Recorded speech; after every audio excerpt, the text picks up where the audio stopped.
Hi, Hi. how are you? It's so nice out. Oh, I know. Well, after Hurricane Erin threatened to drown us all, I, we've got I'm so sunshine I'm so Minnesotan that I have to start every conversation with the with the weather. weather. Shout out to my Well, Minnesotans. You totally know what I'm talking about. yesterday was cold, like really Yeah, cold. It was like I woke up 65 this degrees. morning and my kid was ranting at me that it was so cold in the house because the windows were open. I was like, it's gonna be 80 later. Chill out. Yeah. Okay. Well, Chill out with Jessica, it. Jessica is known to not like, regardless of weather, to Oh, not that's so have funny. any internal temperature regulating system going. No heat, no air, no heater, no fan, nothing. And it really makes no sense because, like, in the I'll say. summer, it'll be 90 and the windows have to be open. In the winter, it'll be 30 and the Okay, windows have to I be open. would I would come in to work back in the days when I was working in person in the assistant. I'm not gonna lie, for a solid like month, my first or second year, I really thought that I had a respiratory problem because I would be like unable to breathe, and then it was like the first couple hours of the day, and then it would go away, and I'd be like, it took me almost a month to realize that it's because the air is never on, and I was breathing in dusty old books, and I was like, what is happening? And then Jessica would be like, turn the air off. I'm like, no, I'm not gonna turn the air off, actually, because I'll die. And then sometimes the air would be, now I'm just gonna go on a rant about this. Sometimes the air would be, I'm telling you, we are not doing physical manual labor, folks. I was dripping sweat. I was clacking at my keyboard, and Jessica's over there. I'm dying dying. It was truly that was the worst part about working in an office with you.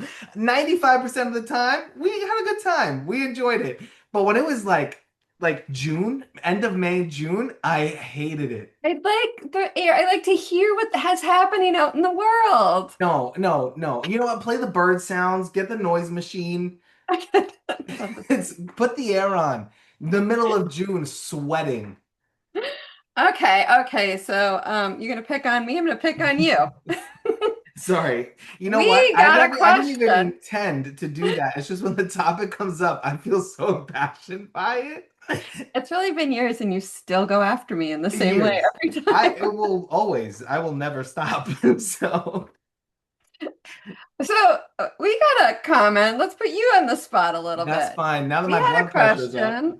As some of you may or may not know, James is an author in Yeah. addition to all of his other amazing skills, and wrote a picture book. When was it published? 2021. 2021. And people would like to know I know. when you're writing your next picture book. Are these people my aunts and uncles? Because every family party, I got asked the same question. I'm like, geez, it's like worry about one of your other nephews. Like this is crazy. Yeah, no, I get the question a lot. I think the thing was for Goodnight Oppie when I wrote that. I think I had a lot more time, to be honest, Yeah, and I also think,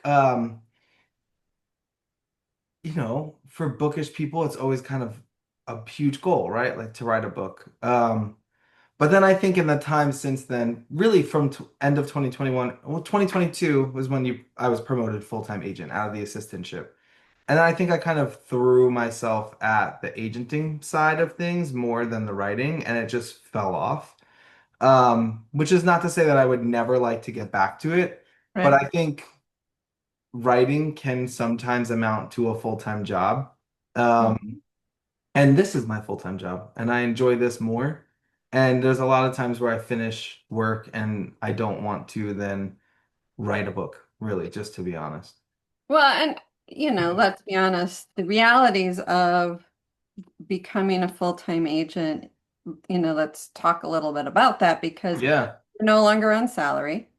You right, are working commission only. right, So you need to sell books in order to make money, in order to pay the bills. right.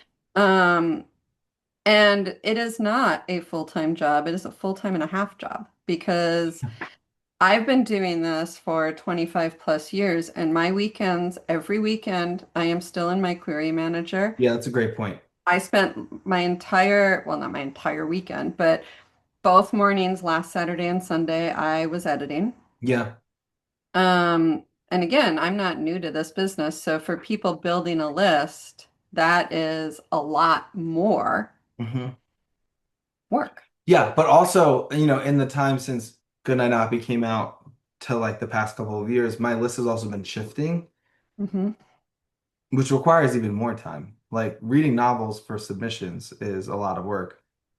And then I also am a huge reader. Like most agents are readers, we all love books, but I like tear through books, Yeah. over 75 a year usually, and I would Hmm. rather spend time reading than writing. It's just where my personal enjoyment comes from. Out of, Hmm. writing still feels like work to me. That's not to say that I don't have ideas or I will never like write anything, but I think I just kind of have leaned away from it.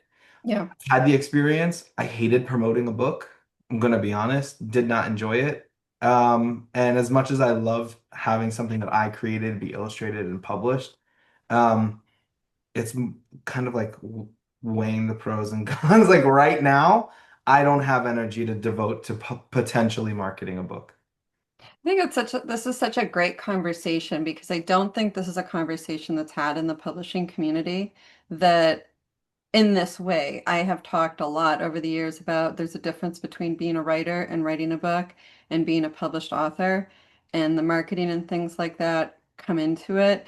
But I don't think we've ever really had the conversation of, if you don't like that, do you have to continue to be a published author? And I'm not saying you're done because we all know that, life can No. take whatever journey it does. But um, I think that's a really good point because I don't think, you are still a successful published author, which is huge. I Yeah. mean, everybody out there working to be published, we all can acknowledge that's incredible. And I think you've always acknowledged that. But I think there are a lot of authors who do some books, and realize that I kind of been there and done that, and it's okay. Maybe I don't want to do that end of it anymore. Yeah, and it's like I think there's a lot of pressure in publishing to have a book come out every year. For picture book authors, there's a lot of pressure to have two books come out every year, more Yeah. than two books come out every year, which Mm. fine. But a lot of that pressure is external, and a lot of that pressure is like, oh, well, you're not going to build a brand that way, which is fine. I don't think my brand is the books that I've written. I think my brand is the books behind me. Um, Hmm. but for an author, obviously, it's different. I think it's a good lesson too that like you don't have to have a book come out every year. Hmm. But I don't know. I think that a lot of that pressure is external. A lot of that pressure is at your family barbecues when they want to know when's the next book coming out because it's frequent. And I'm sure every writer here is like, "Yup." Especially if you're not Yeah. published too, and they know you're writers. They're like, "Oh, when's that book coming out?" Your drunk old uncle. And I'm like, "Hey, your guess would be as good as mine. So let's get a pool going." I also think there's this sense of like failure versus success that if you choose to stop, if you don't have an idea right now, if you're making a pivot in your career as a writer or even as an agent or as anybody, that leaving something behind, maybe even because it didn't work for you or it wasn't right or it's not right now, is a failure. Yeah, And I don't think that's true. I mean, in the course of my career, I have had some unbelievably incredible successes, and I've had some really not great failures, but I've also had things that worked for me that over time either stopped working or I stopped wanting to do. But that I absolutely. don't think is a failure, and I don't think quitting necessarily, not that you're quitting, but quitting is a failure either. Yeah, I mean, definitely not even quitting. Like I have a a concept for a thriller that has been bouncing around in my head forever. Amanda and I are always kind of brainstorming together. So like you never know. Never know. But also my life revolves around books, so it's important to have time where it doesn't. Yeah. Yeah, well, and also you brought something up interesting about sort of reading and how you just love to take the time to read. And, for all of us who are readers, it takes time to read a book. Oh, And sure. as some of you know, as I've mentioned, this year I have really been rebuilding, and building my client list. And I've added quite a few clients, which I'm really excited about. But I've noticed my reading outside of work has dropped quite a bit. I'm usually about 50 books a year. I don't know if I'm going to make 50 books this year, Right. because I'm doing a different kind of reading. But also that reading for, however many new clients you signed this year, you've done the reading for those books that you where you've read to the end, but that's not counting the hours of unlogged reading. Hmm. 50 pages into a submission before you're like, actually, no, that one's not for me. 100 pages into a submission before you're like, that's not for me. Like, Right. some pages, some submissions we read the first few chapters. Some I've gotten to the end of a submission where I was like, too many things that I think is not for me or didn't work or whatever, something like that. Right. So there's a lot of hours spent. And Yeah. we have to be people outside of publishing. I think that's the biggest publishing industry advice. Authors, illustrators, editors, agents, whoever you are in publishing, there's gotta be, Yeah. you have Oh, to exit the echo chamber yeah. daily. Yeah. I can sometimes feel like when I'm sort of vegging out in front of the TV and, you know, it's all mostly reality TV for me. I don't know how far that's getting me in life, but I love it. And I'm feeling bad. So I'm Guilty trying to multitask. I've got a book in my lap. all the My time. eyes are half closed because I'm falling asleep. I just want to watch TV, but I also feel like I need to be reading or I'm looking at my query manager. It's just like, it's so much. And I'm sure writers feel the same thing. Like, oh, well, I really should be writing. I didn't write 10,000 words this week or whatever. Like there has to be, and that's, I would argue, just as much as the process or the success, whatever side of the desk you're on, this is just as crucial to the process as doing the thing. Well, when we interviewed Estrella recently, Yeah, and if it hasn't posted yet, it will post. I highly recommend everybody watch it. But she talked about doing so many of her illustrations, not necessarily the ones she's contracted to do, but yeah, other artwork in her portfolio in front of the TV at night. So we're all doing it. We're all trying to do sometimes too much. yeah, absolutely. Absolutely. So So that's my answer to that question. that's a good one. If you are my uncle, leave me alone. If you are not my uncle, thanks for asking. But hey, it's nice to have fans who want to see more books from you. That's true. That's true. But what's going on your end? It's our Well, end it of the week actually check-in. coincides with why I'm not reading more books, although I'm slowly getting through one right now, is I'm in the middle of an edit. So it's the second read of the same book. This is a brand new client. Um, and I want to talk a little bit about, I've been thinking a lot about what it means to be an editorial agent. It's Yeah, a question that comes up on nearly every offer call I think agents have. Are you an editorial agent? Um, and I've been thinking about how being an editorial agent means different things to different people absolutely. because there's different styles of editing and different agents have a belief to how much editing they need to or should be doing. Hmm. Um, and it's something that I have done a lot of thinking of about.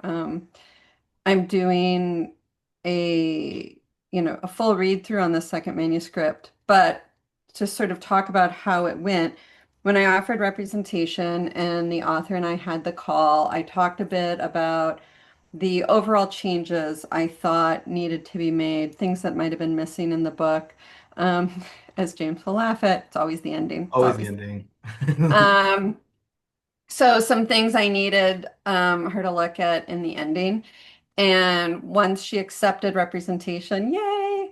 Um, Rather than go back and read through it a second time since I just finished it, we had another conversation or an email, I don't remember which, but one or the other. And I sort of represented the things that on my first read through I thought needed to be done. So rather than me reading it right then, she went through with those thoughts, and it was literally like two paragraphs. Yeah. Like it wasn't, um, let me do something quick. It wasn't like a ton, I feel like my internet's being funny. Um, it wasn't like a 5 paragraph letter. It wasn't a 2 page letter. It was just a couple paragraphs of, you need to relook at the ending. Here were some of the problems I saw. Here's how maybe you can correct it. But ultimately, it's your book. Yeah. The reader is saying this isn't working. You kind of need to figure out how to fix it. Yeah.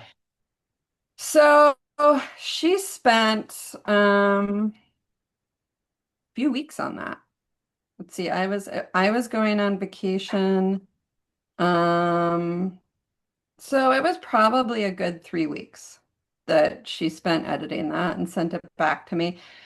And the one thing I noticed as I'm reading through, and I still have some feedback, but not a lot, is that she didn't just focus on the ending. Everything that she'd done was woven through the book to rebuild to the ending. Yeah.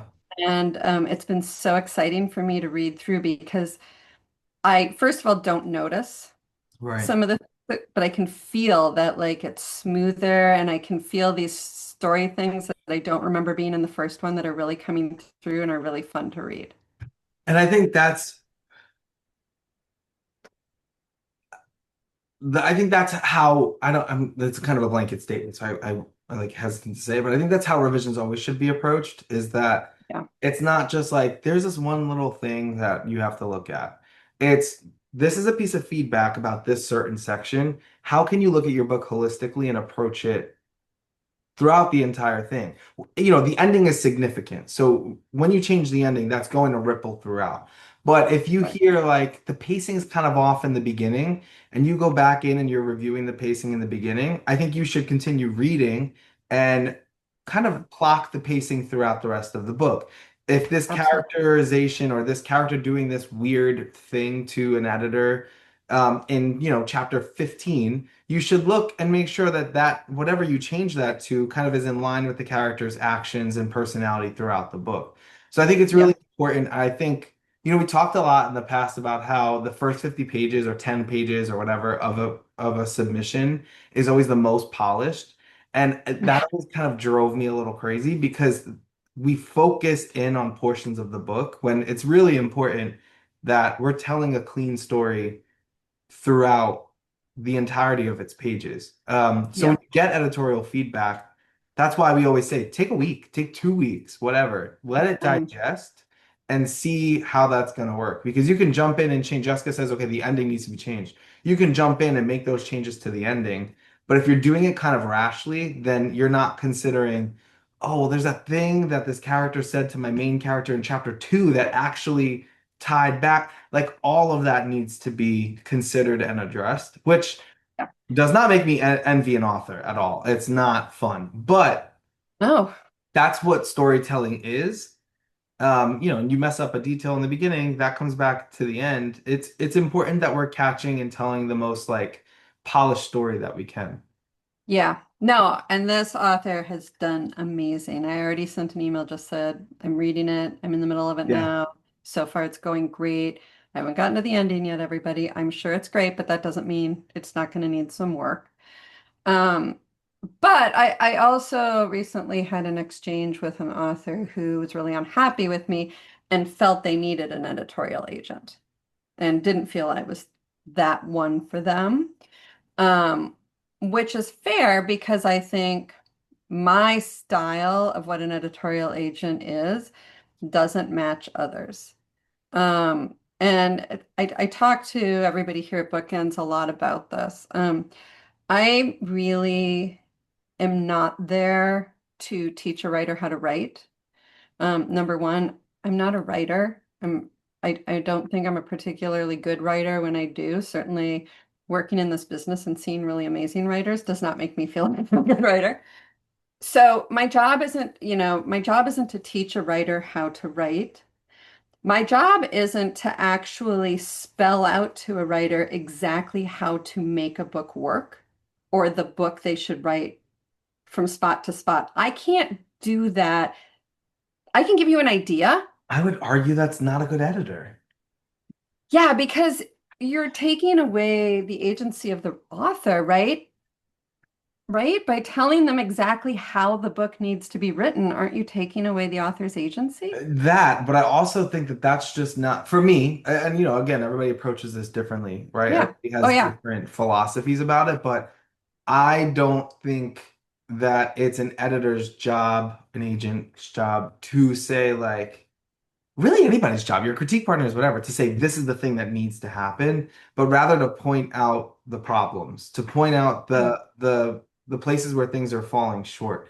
I would rather spend my time saying this concept is really great, but the pacing is really off. Like I think Right. that kind of, yeah, the agency, but also it's your story, it's your creation. I can brainstorm. I will throw ideas at you. That's Yes, one of my favorite things to do. But to like firmly say this is the thing that needs to happen in the book, it doesn't, I don't think it rings true for the author to then go and write that. But if the author, like you're brainstorming, it's like, no, that's it. That's different to me than saying like, agreed. yeah, so I don't know. And I can't tell you how to fix the pacing because how to fix the pacing, like every author has their own voice and their Oh, own style. And it so could be for me to cutting tell you, words. It could be right, plot points. It could, like there's so many different ways to address anyone. That's the thing. There's so many different ways to address any one problem that an editor will point out. And it's right. up to you to kind of figure out what the story is going to need and what you want the story to have. And what you are also capable of doing. Yeah. Because let's be honest, like not every author, A we hundred, a all, hundred percent. we all, as authors and editors, we all have our weak points, we all have our strong points. Your strong point might be increasing the pacing by creating some plot thing. Another one's might be creating some character arc. Like there's different things that somebody might do to make that happen Yeah. that into their strengths. 100%. I know it all sounds like it does sound a little hokey too, but the more like practical business side of it too is that while there are different types of editors, no author is the same. So I could quote run the risk of saying this needs to change this way and then really upset an author. Or and there are like super business driven authors who are like, tell me how to fix it, tell me what needs to happen, and we can put it out in submission and sell it. And then there are people who are like, that's not what my story needs. That's not what the Right. character would say, would do. Like, so there's so many different types of clients that we might even deal with on a daily basis that one size fits all approach also won't work. Like, so the business side and the creative side, it's just never, I don't know, I'm just yapping now. No, no, you're right though. You're right. There are different ways for all of this. And you know, I tend to give sort of so now I'm going through this manuscript with the second time and I'm making some comments throughout, like, but it is pretty much like it's not a line edit. If I Yeah. find a typo, which honestly is noted by Microsoft Word, Yeah. so I can see it, obviously, I'll fix it. I'm not there to copy edit. If you do not know where to put a comma and it's stressful for you, you need to take care of that ahead of time. I That's will not point it my out for sure. Sometimes I'll if even I know it and copy. it's obvious, but I'm Right. not reading it as a copy editor. Not at all. But sometimes I will like copy edit the first paragraph or the first few pages, not paragraph, chapter, and the first few pages, and then say apply that to the rest of the book. Right.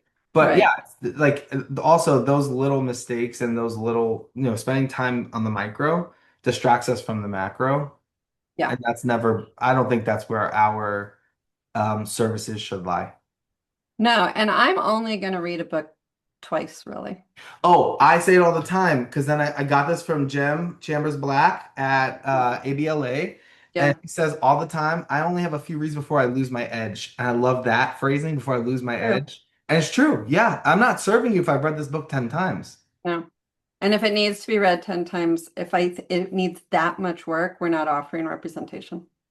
Yeah, usually. Or even like one thing that really kind of boggles my brain is when I get options, when someone will send me their manuscript Oh, and there's I like, can't. well, we can do this or we can do this. We can have this ending or we can have this ending. Like the alternate plot points, the alternate like line level stuff. I am like, I can't see the forest for the trees. I have no idea. You have to like feel the conviction of what you write, send it to me, and then we can talk about options for changes, but I don't do well with the options. That's a critique group conversation. I That's think so not an too. agent or even, and it should not be your editor at your publishing house. It can be a conversation, but you can't be expecting people to read. I just don't think it works. And I think you have to kind of make decisions as an author sometimes about those things. Um, I also, and this is something I talk a lot about within bookends, and I have mentioned here too, that um, I ever heard an agent who was retiring mention how um, if she were to do it all over again, she would never work on commission because Oh, she really? spent so many hours and so much time editing that she feels that She was never paid enough for the work she did. And I think there's a very real truth of that. I think there is an expectations that editors, agents do editorial work. But agents have to really limit that because we are not getting paid to do editorial work. If you look at what editors, freelance editors get paid, they get paid a significant amount for every manuscript. Yeah. So for us to do that kind of deep editorial work, we may never make that back in a sale on commission. And Yeah. I think there has to be sort of the sense of, you know, my strengths, yes, I'm an editorial agent, but my strengths are really in my ability to sell books and negotiate and make you money. Yeah. And it's So for funny though, I me, think like that's something that every agent slowly, it's like a rite of passage. Like every agent it is. slowly learns. You have, and you learn it as your list grows, but Yeah. every agent, well, maybe not every, most agents started out their career. I mean, there are definitely books I read five, six, seven times Oh, before going art. out on submission. There are definitely books where I was too heavy-handed on the page. Who heavy-handed. Yeah. And there are books I tried really hard to make it into something that I wanted it to be. That That's the a big learning author, curve. yeah, like I had sort of this vision of what this book could be, but I lost sight of both maybe what the author wanted it to be or the capabilities of the author. Yeah. Yeah, So I try style. not Yeah. to do that anymore. Yeah, no, it's a big learning curve for sure. So to be an editorial agent, I think means different things. And I think when you're asking that question of an agent, are you an editorial agent? I think for authors, it might be good to ask the agent what that means Yeah. because your vision of how heavy-handed or how involved an agent might be different than what the agent actually does. So knowing how involved the agent is editorial and your expectations of that are good to know. And I also think over the course of some authors' careers, that changes. Yeah. Sometimes they don't want that from the agent because they've built that relationship with their editor, Absolutely. Yeah. or they should. That's actually how it should work. Yeah. So that's what I've been noodling on this week. Yeah, Edit. no, that was a great chat. I'm glad that we talked about that. So, but yeah, otherwise, you know what I'm doing this weekend? Nothing. Doing some more editing. I'm not done. Oh, you So really should that's the be other nothing. thing. That's the other thing I just want to add. I can only edit about 25, 50s a reach, 25, 30 pages at a time. And then I have to put it away because then I'm just reading the book. So it takes me a while to get through a full manuscript because I'm only doing an hour or two at most every day to get through that manuscript. And not only like brain-wise reading a book, but also like we have other things to do. I have other things to do. So for me, it's first thing in the morning. I sit down and I edit, and then I go about my day. Because at the end of the day, everybody here at BookEnds knows after 3 o'clock, don't ask me the tough questions. Right, yeah, that's true. Which is only fair. It's only but okay, well, this is a great chat. I think let's hold that other question for next time. Okay, Okay. This is a great chat. Don't forget to like and subscribe, and we will see you back here next time. bye.